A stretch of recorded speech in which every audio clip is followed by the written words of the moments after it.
안녕하십니까. 매의 눈으로 세상의 흐름을 읽어드리는 와이타임 정세 분석의 추부길입니다.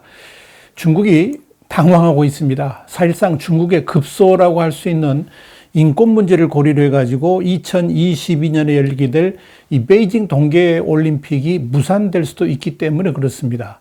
특히 2022년의 베이징 올림픽은 시진핑 국가주석의 장기 집권 시대를 여는 당대회를 앞두고 있어가지고 축포 성격을 띠고 있기 때문에 이 국가적 에너지를 모두 쏟아붓고 있습니다. 그런데 여기에 제동이 걸릴 수도 있다는 전망이 나오면서 당황하지 않을 수가 없는 겁니다. 내년에 2월 4일부터 20일까지 17일간 개최되게 되는 이 베이징 동계올림픽에 본격적인 제동을 걸고 나선 곳은 인권단체들입니다. 지난 3일 약 180개 인권단체가 참여를 한 연합체가 전 세계 정상들에게 베이징 동계올림픽 보이콧을 촉구하는 공개서한을 발표했습니다. 이들 단체는 공개서한에서 중국 정부의 끔찍한 인권 유린 및 반대자 탄압을 심화시키는 데 동계올림픽이 악용되지 않도록 세계 정상들이 올림픽을 보이콧해야 된다고 주장을 했습니다.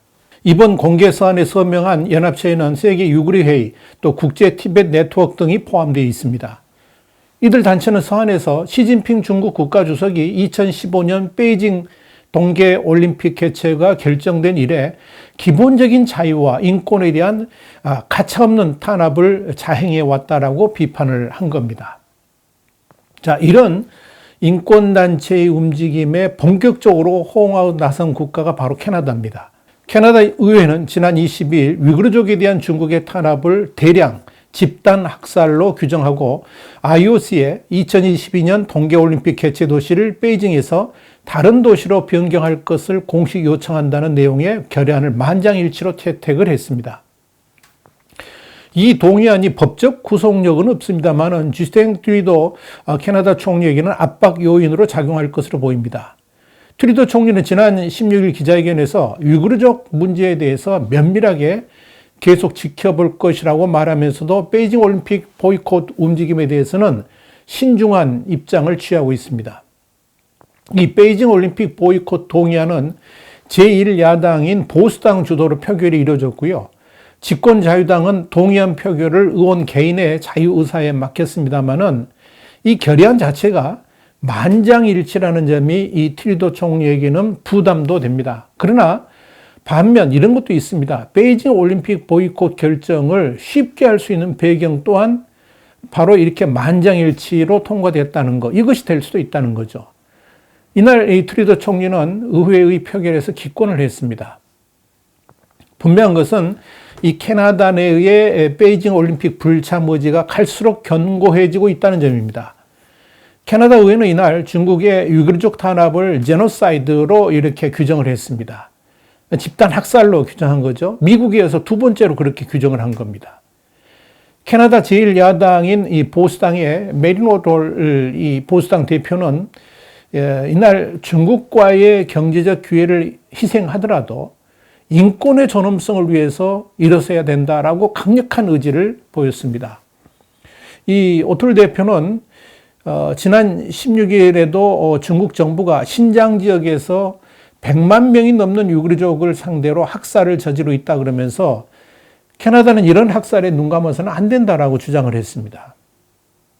오톨 대표는 이어서 중국이 홍콩을 경찰 국가로 만들고 있고 캐나다인 2명을 구금하고 있다 그러면서 베이징 동계올림픽 개최지 변경이 논의되지 않는다 그러면 이 캐나다가 대회를 보이콧하는 방안도 검토할 필요가 있다라고 주장을 했습니다.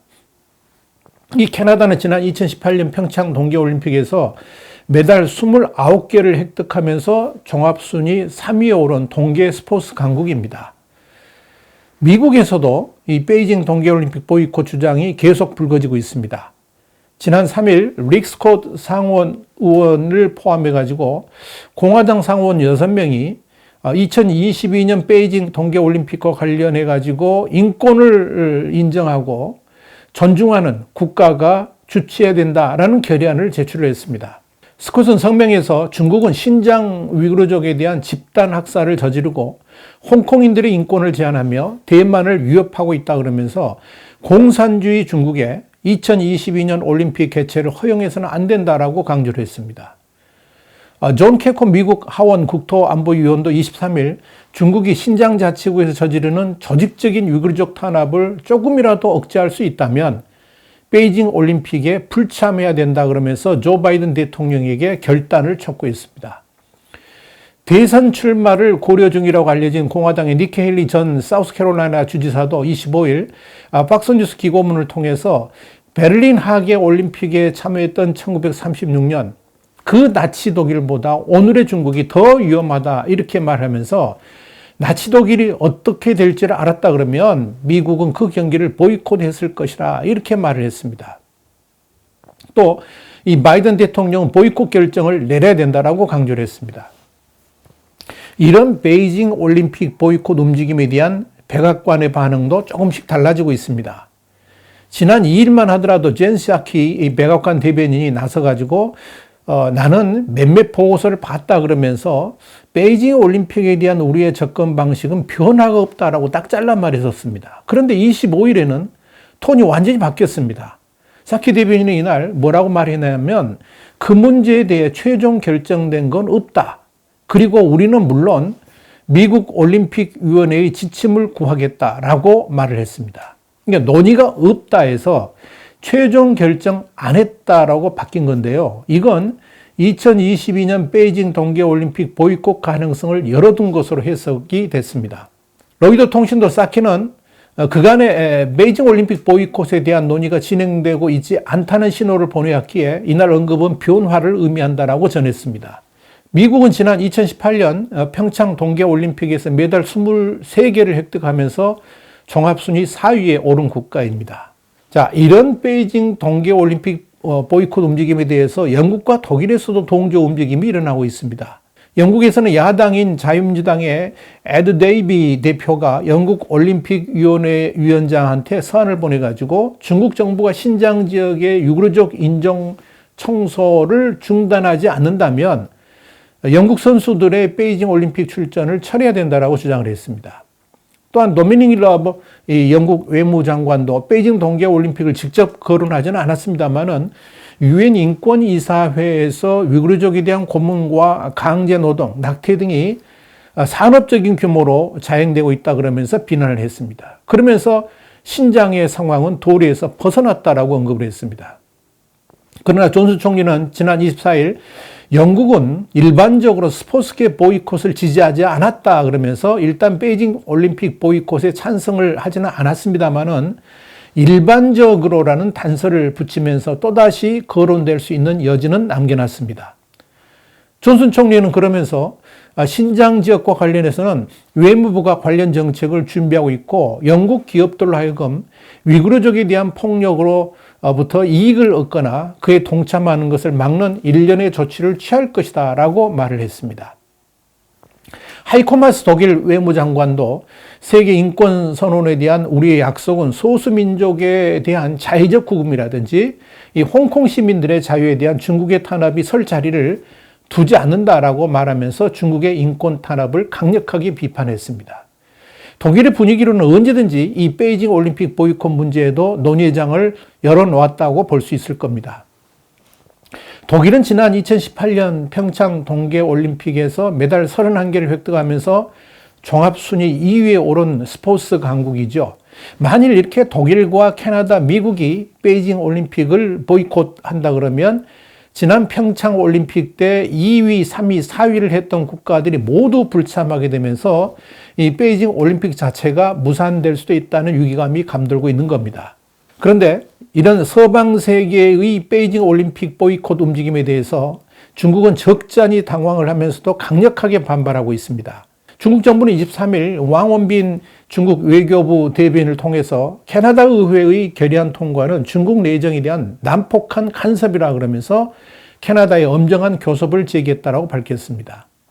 왕 대변인은 신장 자치구에서 집단 학살이 이루어지고 있다는 주장은 극단적인 반중 세력이 의도적으로 꾸민 세기의 거짓말이라 그러면서 일부 캐나다 정객들은 스포츠를 정치하는데 이는 올림픽 헌장의 정신을 위배하고 각국 선수들의 이익을 침해한다라고 비판했습니다. 23일 중국 환구시보의 영문판인 글로벌 타임스는 2022년 동계올림픽을 막으려는 것이 서방국의 공식 입장이 된다면 이는 심각한 결과를 초래할 것이라고 경고했습니다. 이 매체는 이어서 이 올림픽 개최지는 IOC가 결정할 사안이기 때문에 일부 캐나다 정치인의 시도는 무모하고 무의미하다라고 강조를 했습니다.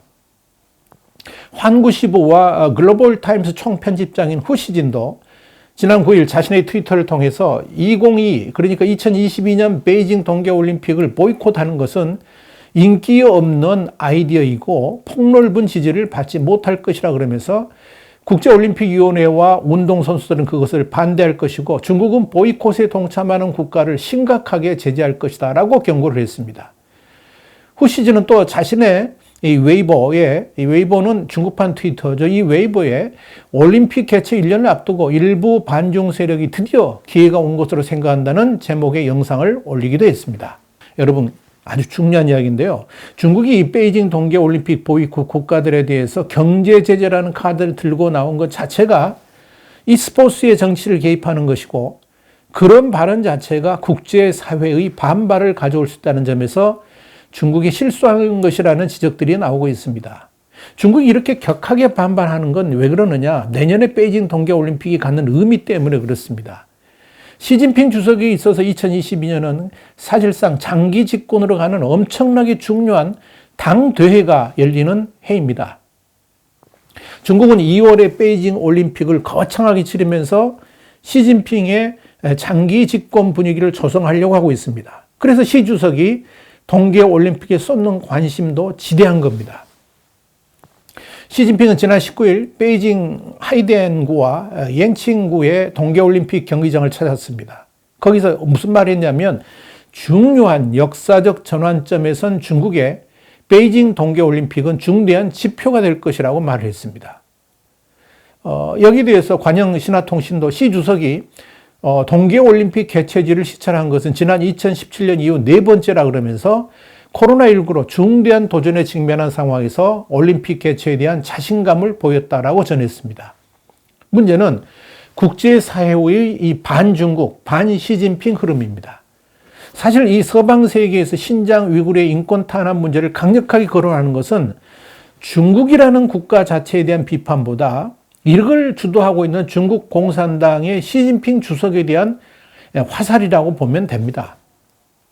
때마침 미국의 의회 산하의 독립기관으로 싱크탱크인 평화연구소 ISIP인데요. 이 평화연구소는 25일 2013년부터 집권한 시진핑 권위주의 정부가 미국인들을 실망시켰다 그러면서 퓨 리서치 조사에 따르면 중국에 대한 미국인들의 부정적 인식은 작년 73%로 역대 최고치를 기록했다라고 강조를 했습니다.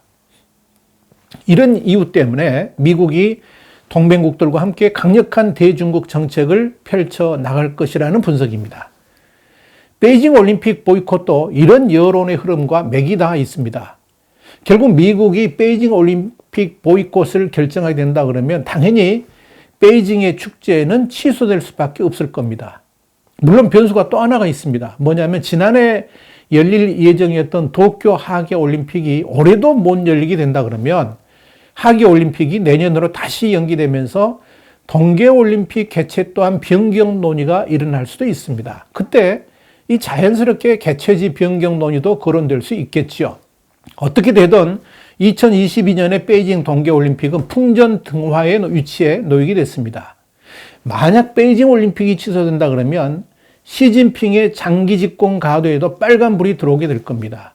미국이 바로 이 점을 노리고 있는 것은 아닌가 이렇게 보여집니다. 와이타임 정세 분석이었습니다. 다음 시간에 다시 뵙겠습니다. 감사합니다.